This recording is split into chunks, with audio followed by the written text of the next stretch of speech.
The following is a hockey podcast out of Vancouver and Surrey, British Columbia. It'll only consist of a lot of puck talk and even more BS, or in actual words, banter and satire. Enjoy, and as always, go Canucks go. The NHL needs more players who deliver concussions, okay? This is not a program led by Don Cherry, but the league needs more Sam Bennett, and the Canucks definitely need... Okay, you know what? Let's start the show.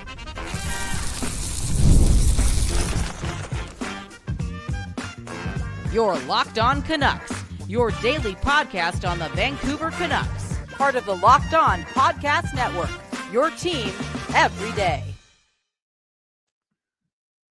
Whoa, what's going on? Happy hump day, and welcome to another episode of Locked On Canucks. My name is Trevor Beggs, co-host of Locked On Canucks, and also a Canucks writer currently with Daily Hive Vancouver. Before we dive into the show, we got to thank you for tuning into Locked On Canucks, because it is your Canucks every damn day.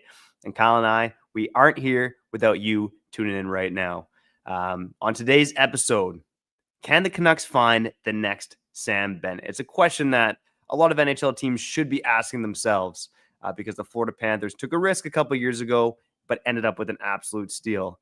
Of course, there'll be a number of teams chasing Sam Bennett in free agency, but what probably makes more sense for the Canucks and other teams out there is finding the next Sam Bennett. So who is that guy? We'll dive into it on this episode of Locked On Canucks. We'll also get into the potential that the Canucks already have the next Sam Bennett in Vancouver. What? I'll also touch on Talkett's comments, the Philadelphia Canucks. What? And more coming up here on Locked On Canucks. Before all of that, let me introduce my co-host, Kyle Bowen, officially 32 years old. How you feeling, buddy?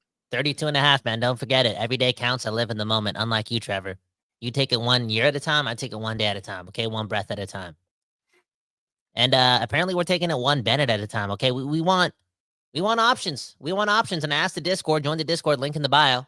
I was like, yo, who reminds you of Sam Bennett? Because we want that guy. And I'm not going to front. There's not a lot of options out there. Because Sam Bennett, in a way, is a bit of an outlier. For real. Considering what he does, what he could do offensively in the playoffs as well. And, just the amount of snarl and POS he brings to the game. So, again, the options are slim. In fact, one of the options is probably JT Miller, but, we don't have to go there. But number two, a guy that, is pretty much impossible to get, especially because he now connects so well with the coach, quote unquote, is Travis Konecny. You would think on a bad team, especially in recent history, I feel like year after year after year, the Philadelphia Flyers just suck. You'd think a guy like Konecny would be available, but I just feel as if there's no way, shape, or form Rick Tocchet is letting go of that guy. Just an incredible talent and somebody you want to see in the playoffs. And if I'm looking at comparables, Konecny brings more offense, and I know we haven't seen it because, again, they don't play in April. I got the piece of shit, too. Yeah, I think the important thing to remember about finding the next Sam Bennett here, Kyle, is Sam Bennett was not the Sam Bennett we know now back when he was acquired by the Florida Panthers, right? At that time, if we want to go back in the time machine, is going back to the bubble playoffs, he had 5 goals and 8 points in 10 games. But, he really had a 2-year stretch in Calgary prior to that trade where he had 12 goals and 24 points in 88 games prior to that trade. This guy was, not even a fourth liner really in Calgary. His production was down the tube, and it was obviously trending in the wrong direction in Calgary. And of course, as soon as he got to Florida, the guy just took off. 15 points in 10 games, a point per game player in those playoffs. And really, he's been just an impact playoff performer ever since. So in finding the next Sam Bennett, it's important to remember that guys on this list, they're not stars right now. They might have been highly touted at one point, but they aren't stars right now because Sam Bennett didn't become a star until his mid-20s when he left the Florida Panthers. So I'm going to start off with 2 names on this list who, again, Kyle, like you said, it's tough to find the next Sam Bennett out there because he's talking a pretty unique player. So tough. You want to touch on one thing before you carry on? Travis Konecny is out of the budget, right? Like, you can't even get that guy. It's impossible. We don't have the assets.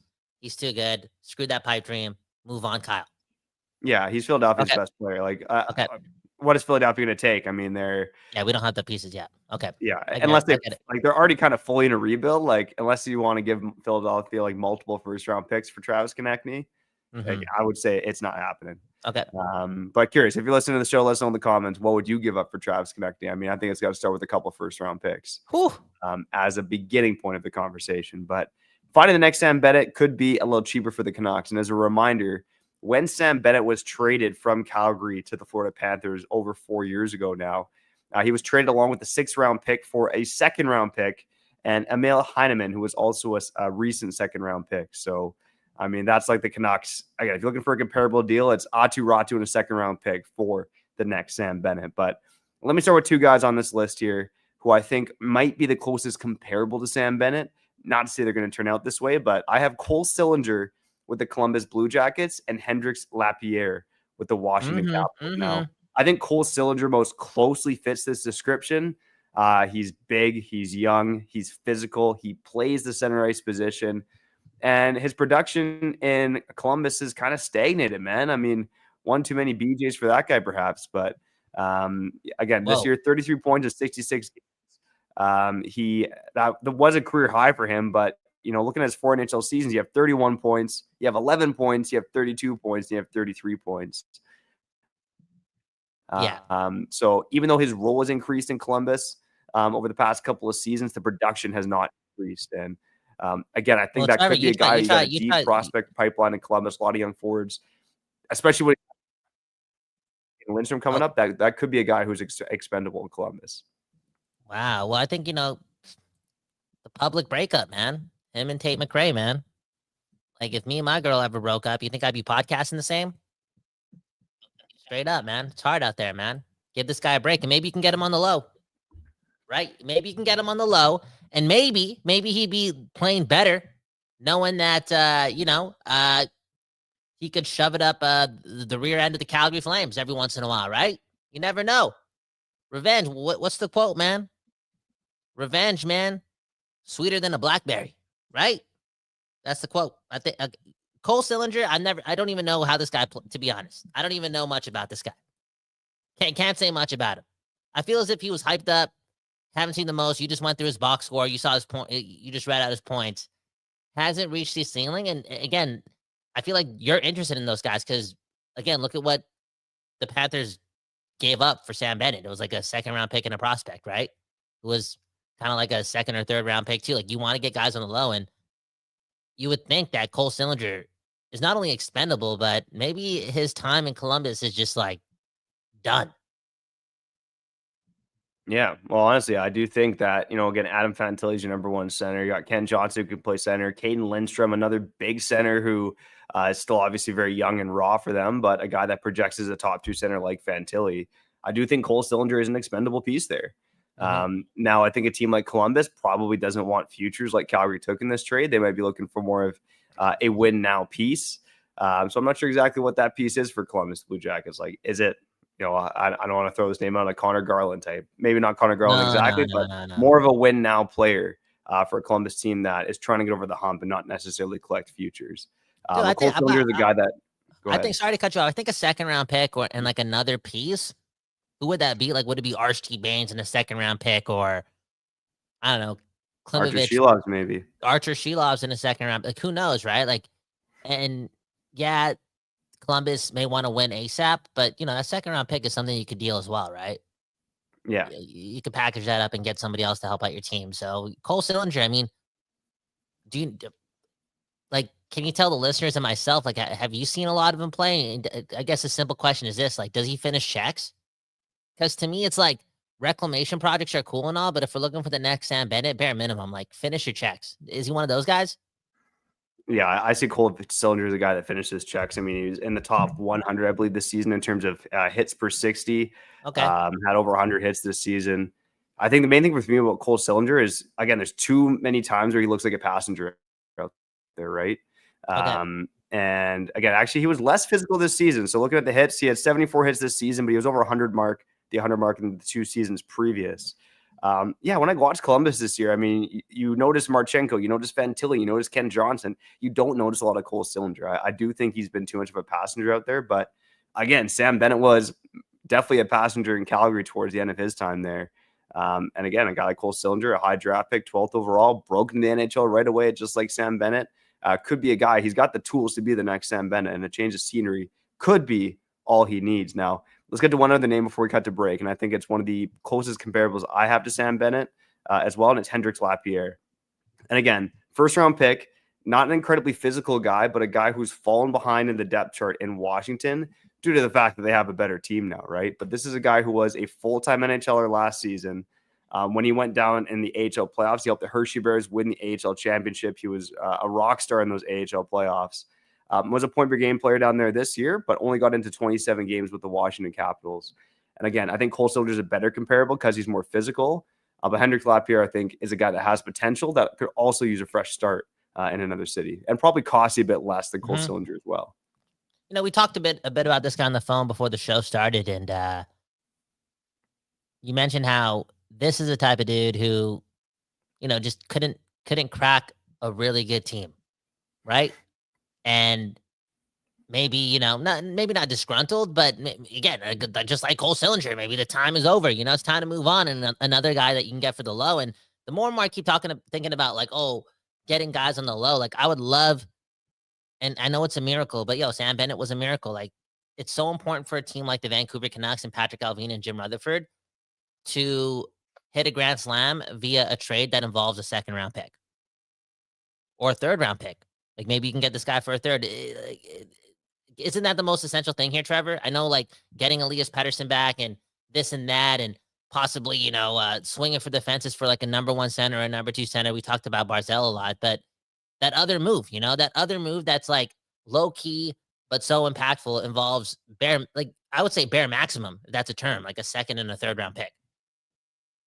Yeah, and I mean, we saw so much of that in the Jim Benning era, swinging and missing when you traded away second-round picks. And I mean, it is a risk, right? And the Panthers took a risk when they acquired Sam Bennett. But, you know, a team like the Canucks, I think, you know, they've done a good job of building the pipeline.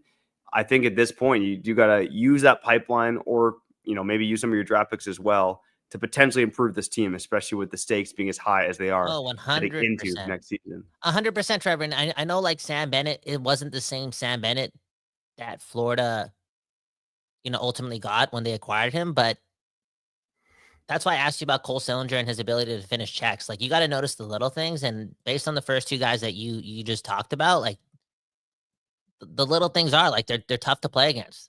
They're hard to play against.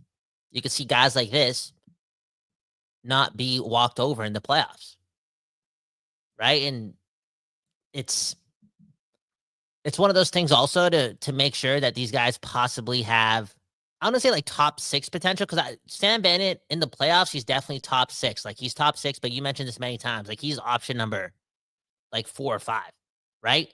He's probably just as good offensively on the grand scheme of things as, like, an Esa Lindell or whatever, right? But, like, you know, he gets the job done because he has the fire, he has the dog in him, boom, bam. And again, the two guys that you just mentioned kind of, like, fit the bill.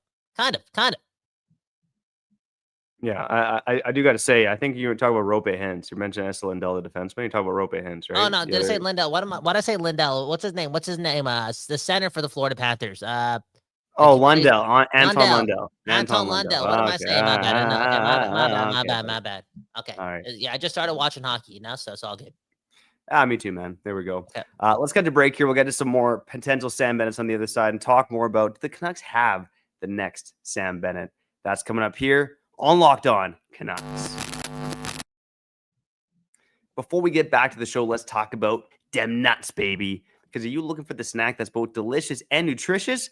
Well, grab some nuts and pop them in your mouth and crack into a good source of protein with a Wonderful Pistachios. Wonderful Pistachios is one of the highest protein nuts. Each 1 ounce serving has 6 grams of protein, giving you over 10% of your daily value. Plus, they're packed with fiber and better for you unsaturated fats to help keep you feeling fuller for longer. You get the fiber, you get the protein, you can build muscle, you can have a nice poop, you can do it all with Wonderful Pistachios. And you know me, I love the no shells variety because I like to pop those naked nuts right in my mouth. It's the perfect grab-and-go snack for busy days, whether I'm at my desk, on a road trip, or I just need a quick protein boost. They're always my go-to. And if you like the teas like Kyle Bowen, you can get that satisfying crunch with the in-shell options because they are also a classic favorite. So whatever nuts you like to pop in your mouth, make sure they're the nuts from Wonderful Pistachios. Get snacking and get cracking with the snack that packs a protein punch. Boom, bam. Visit wonderfulpistachios.com to learn more. Boom, bam.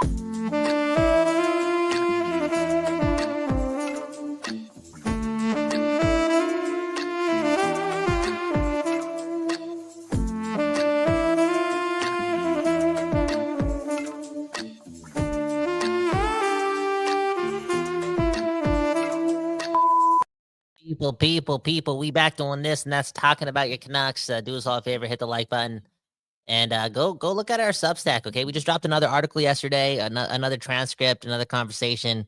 I think you'll enjoy it. Again, hit the links in the bio, and let's go find the next Sam Bennett, man. And I know you just brushed off the Travis Connected thing really quick. Again, Mission Impossible. I think so as well. But I don't know. How about a guy like Will Cooley? Will Cooley. Yeah, I mean, Will Cooley, it's interesting this season, 20 goals, 45 points. He had just as many points as Alexis Lafreniere, which is interesting because they were from the same draft class. So Lafreniere, of course, first overall, Will Cooley, 60th overall. I mean, those are guys who I actually had Lafreniere down as a guy who could be the next Sam Bennett. Obviously, I think his potential is even higher than that, right? 45 points is a down season for him, whereas Bennett had a career high 51 in the regular season. But and Lafreniere good in the playoffs. Lafreniere good in the playoffs. Don't forget last year. He was good in the playoffs. Yep, that kid line, let's get Hedel and Lafreniere back on the line, man. Those guys had some chemistry in the playoffs. Okay, let's go. With Will Cooley, I just think the Rangers, if they're going to part with him, they're going to charge a high price because they got a lot of guys who underachieved last season. Will Cooley is a young guy who overachieved and, for his first NHL season or two looked like, just kind of your energy bottom six player, but then he broke out with some real offensive pop this season. Why would the Rangers trade him? I think if they're going to trade him, they're going to ask for a first round pick. And if you're the Canucks, I mean, there's no way you can trade a first round pick for Will Cooley. Is there? There's no way. That again, like Trevor, if that's the case, and we got to just move off of this conversation really quick when it comes to Will Cooley, because the Canucks can only give up a first round pick plus for impact, like real impact type of guys. And yeah, Will Cooley, Sam Bennett, real impact guys. Like I would give up a first round pick for a guy like Sam Bennett, hands down, but you got to make the playoffs. You got to get there. That's the situation where we're at right now. And there's steps to this, and I feel as if we were like the Tampa Bay Lightning or if we were like the Vegas Golden Knights, then yeah, it's like first round pick for Will Cooley. But there's just some other things the Canucks need to fix up, especially down the middle, that may involve that first round pick. So, like how Will Cooley exploded this year, quote unquote, like we just need to find like the precursor to that. And that's why you're watching this, man. Trevor Beggs, the hockey scout right here. And we're not trading a first round pick here. We're trading a second round pick and a mediocre prospect to try switching this franchise around. Okay. It's called desperation or good managing. And I think we could do it, man. I think we could do it. Yo, but before we continue though, like who acquired Sam Bennett? It wasn't Zito, right? It was the other guy. Had to be, right? Because Sam Bennett's been there for a while, no? Or has it only been like 3 years? It's been 4 years. I'm trying to remember if it was Zito or not, man. That's a great question. Find out pretty quick for you. But one of the guys I did think about when I thought of Will Cooley was Brandon Hagel, right? So they're both at the same age right now. Brandon Hagel was 24 years old when he got acquired by the Tampa Bay Lightning, and that was a steep package at the time, right? Yeah. He gets traded for Taylor Radish, Boris Kachuk, 2 highly touted prospects, and 2 first-round picks. Like that was just, and at the time you're thinking like, what the hell is Tampa doing? And they ended up, not winning a cup with Brandon Hagel there. They went to the cup finals the season they acquired him. But man, oh man, has he been an impact player for them. But that was a high-risk trade for the Tampa Bay Lightning. Obviously, they did that with Jeannot, and it didn't work out at all. But man, oh man, I do see a bit of, Brandon Hagel and Will Cooley just plays his ass off. I think he's got a bit of offensive firepower. I mean, again, Cooley had 45 points in 60-something games this season. Hagel had 37 and 55 at the time that Tampa Bay acquired him. So I think they are statistically comparable players. And yeah, I mean, I think it would cost you a first-round pick to get Will Cooley, and that is a hell of a risk. But maybe Cooley could be the next Brandon Hagel. I can see that, man. Hagel's just a great player. He's one of the best. I mean, he's one of the best forwards in hockey, man. I'm sorry, man. You're making Team Canada. You're doing your thing. You're an impact guy.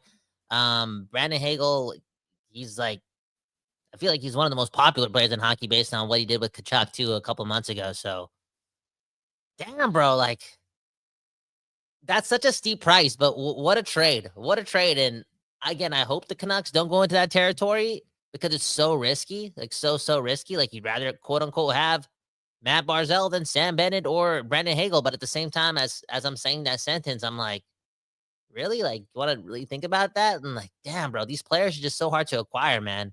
The more and more we talk about this, it's like, yo, can we just get Sam Bennett? Like in a couple What? months. Man, like if the Canucks were just oh man, if the Canucks just like fixed their issues and let's say like they kept JT Miller and they somehow made the playoffs and like, the Canucks are still appealing, but at the end of the day, they have to trade JT because him and Pedersen couldn't get along and blah, blah, blah. But at the end of the day, the organization made the playoffs in 2 straight years. Maybe Vancouver would be more appealing and Sam Bennett would just be like a quote unquote easier grab. But again, the more and more we talk about this, it's like, yo, like I want to find a guy like this in free agency, man. All right, so I'll ask you this question before we cut to break, Kyle. Would you be willing to give Sam Bennett $10 million? Yep. Yeah, no hesitation, man. I almost choked there. You almost choked on your wonderful pistachio.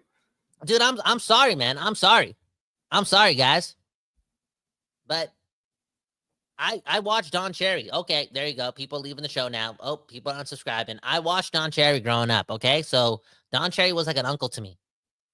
And speaking of my uncle, one love to my uncle, he had a bunch of VHSs, right? Like Rock'em Sock'em. Like I watched that stuff and I love that stuff. And Sam Bennett reminds me of one of those guys. And oh yeah, in recent history, like the Florida Panthers are about to make their 3rd straight Stanley Cup final, maybe. And who's like their 3rd most important piece statistically and just like with the eye test as well? Yo, it's Sam Bennett. He's too good in the playoffs. Let's not ignore that. Like, screw the regular season, man. Screw the regular season. I'm sorry, just ignore it. Who cares? When it comes down to it,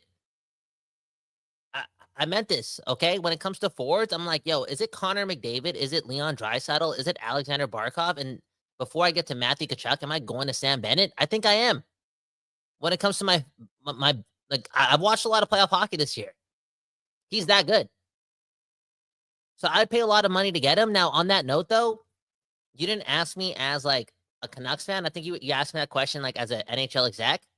Because if I'm like Vegas or if I'm like Toronto, if I'm like another team, a team that's made the playoffs and they're consistent and boom, bam. If I'm like Washington, I don't know, like I'm paying that price for Sam Bennett. Now, if you're the Vancouver Canucks, it's like if you're not playing in April and May, then what's the point of having Sam Bennett? Because I feel as if he's the type of player that, and he's cerebral as hell. Like he's saving himself for April, May, and June. Yeah, I completely agree. And we talked about some of the Canucks potentially doing that this season before things started to fall off the rails. Yep. But Kyle, to your point, like I think most people would think 10 million is a big number for Sam Bennett. But I was writing about this today for Daily Hive. Like, look at Elias Lindholm, who got 7.75 in free agency last year. Pierre-Luc Dubois, again, he was an RFA a couple years ago, but got paid $8.5 million by the Kings. $8.5 million in cap dollars for next year is a contract worth about $9.6 million bucks. So if you think Sam Bennett is worth Pierre-Luc Dubois money, it's around $9.5 million. Plus, there's going to be a number of teams bidding after him in free agency. Like, I think the Sam Bennett contract is going to shock a lot of people, but if I'm the Vancouver Canucks, man, oh man, winning next season matters so much for the future outlook of this team. You'd have to strongly consider it being in that Sam Bennett conversation, even if the price is $10 million. Man, oh man, on the other side here at Locked On Canucks, we'll talk about how we would spend $10 million. Get some of your comments as well. You listen to Locked On Canucks, your Canucks every day.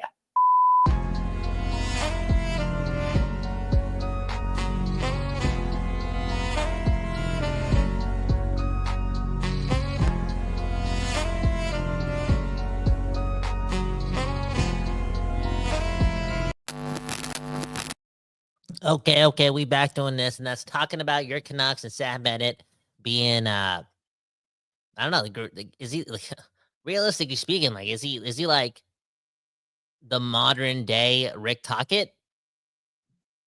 Maybe. All right, let's get to some comments. Look at this from Supersonic Style, okay? Saying that Sam Bennett is scum. He has a history of deliberately injuring players with head trauma and then turning around and lying about it. He's just Rafi Torres. but with the NHL Department of Safety favoritism. Yeah, I mean, like, look, it's ironic because he almost, what's the word, decapitated Brad Marchand last year. Now they're best friends, kind of, sort of, not really. Took out Anthony Stolarz too, won them the series. Right? Yeah, Crazy. I mean, Raffi Torres is a little extreme too. Plus, I love Raffi Torres in Vancouver, but Sam Bennett has never done anything as blatantly dirty and cheap as Raffi Torres pulled. Right, like that guy was I don't chasing know guys. about that. I don't know Come about on, that. Raffi Torres was getting suspended. I think No, I Sam see Bennett where gives a shit. Super Strong's going with that comment. Like Bennett does toe the line. I'd say he's crossed on a number of occasions, but Raffi Torres was literally trying to like annihilate guys. Yeah. I think Sam Bennett is like annihilate and annihilate. Annihilate. I'm trying to say that word properly. Okay, I'm trying to get better. Annihilate. Okay, that word is just a powerful, vigorous, murderous word, and I think that like Sam Bennett's so cerebral that he's trying to do the same thing, but in a more subtler way, and it allows him to like get away with things. Like again, he just like knocked out Brad Marchand like out of what, like 1 or 2 games in like the last year's series against Boston, and even the Stolarz thing too, right? Like that's one of his homies, and he gave him a concussion. So I don't know, man. It's the playoffs, man. I don't want to say there's a reason why I'd rather have like Bennett over Mitch Marner any day of the week, and that reason being is, Bennett's ability to injure players, but he does win these series. Winning fixes everything, man. Straight up, it does. Next question. This one comes from Frank. Okay, Bennett would solve many issues in Vancouver. Do you think that's the truth, though? Again, like look at Sam Bennett in the regular season, based on like the postseason. Like data doesn't lie. He's actually a completely different player. Like a completely different player. He goes from like a 45 to 50 point guy to like a 70 to 80 point guy. And like again,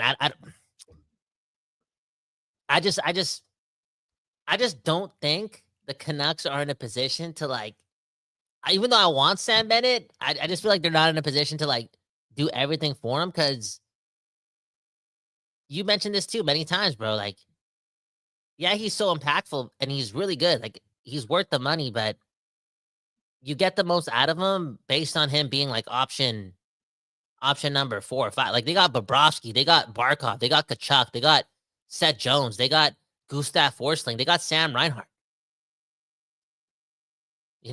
Oh, and then they got Sam Bennett. The Canucks have Quinn Hughes. Yeah, and I think that's why what's more realistic for the Canucks is chasing the next Sam Bennett, right? Yeah. Now, I'm falling into the allure of chasing Sam Bennett in free agency because, again, if you get Pettersson returning to peak form, you got Quinn Hughes, and you got, again, a high floor. Even though we don't have the stars that Florida has, I still think this team could make some noise in the playoffs, again, if you get that version of Elias Pettersson. And if you have Sam Bennett complimenting him, Okay. And again, I do think Filipino, it's not a good bet to have him as a second line center, but I think he's got second line center potential. Me too. I mean, you get Sam Bennett in the fold here. I mean, it would make a difference for the Vancouver Canucks. Is it going to solve everything? Look, we don't have that crystal ball. We don't know for sure, but man, oh man, it would fill a JT Miller size hole down the middle. Why do you got to say his name? Canucks. Telepathy. That's exactly what I was thinking. Sometimes I think about like JT still a lot, and I'm like, if everything did work out, I mean, isn't he that guy? Isn't Miller? It's hard to be a better version of Sam Bennett in the spring, but like he's that guy. Physical, hard to play against, POS, a leader, can get you offense.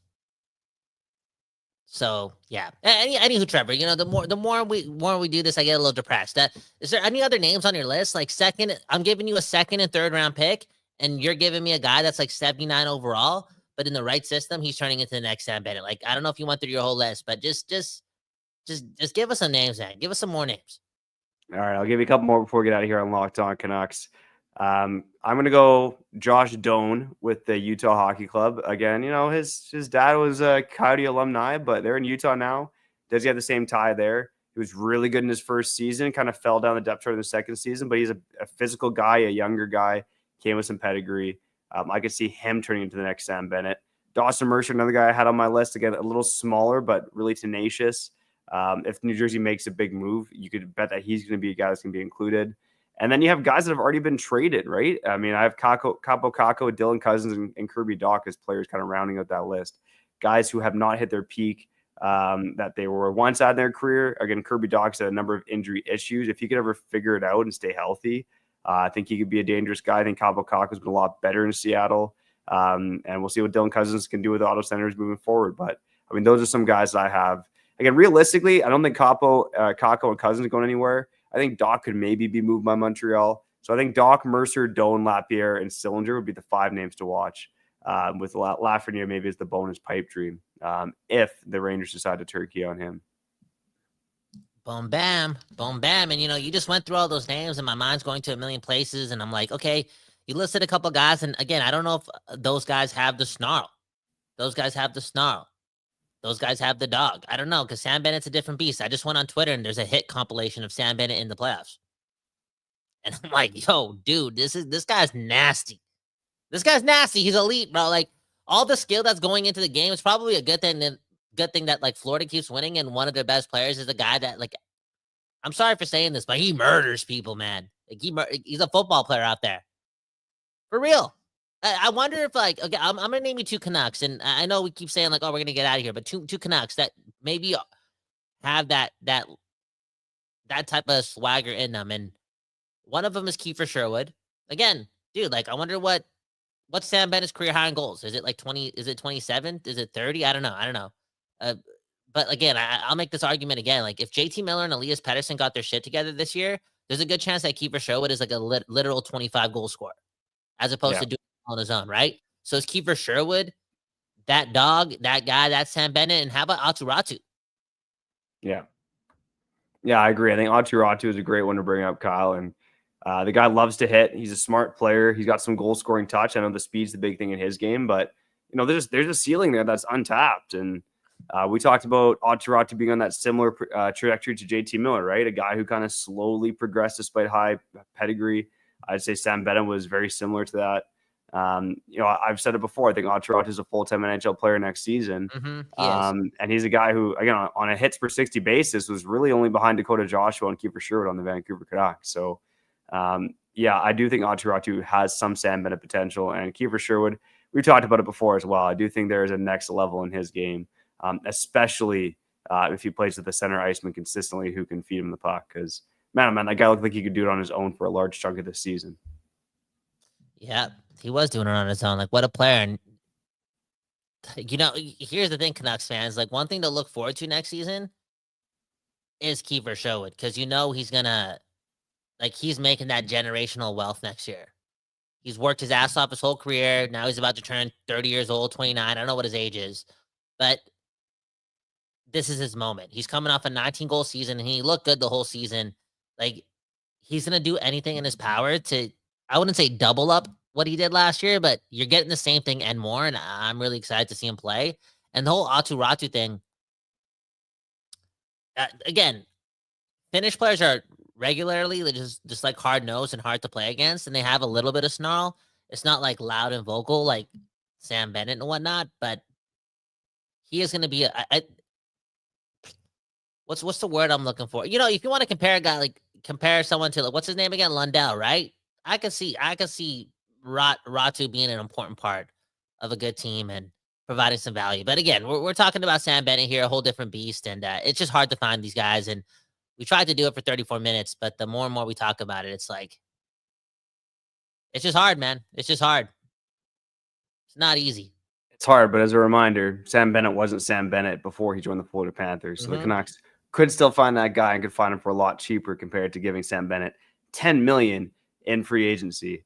We should give all of you listening 10,000 hugs, man. We appreciate each and every one of you for tuning into Locked On Canucks. If you like what we're doing, go like and subscribe to this video on YouTube. On the podcast side, go follow us, leave a 5-star review. Help me make my children proud. Help Kyle afford his hair transplant. Help Kyle afford dinner for his girlfriend for their 4-year anniversary. Help me pay off my credit card bills. Boom, bam. You guys do enough for us. Just tune into the next episode of Locked On Canucks. I'm Trevor Beggs. That guy's Kyle Bowen. Peace.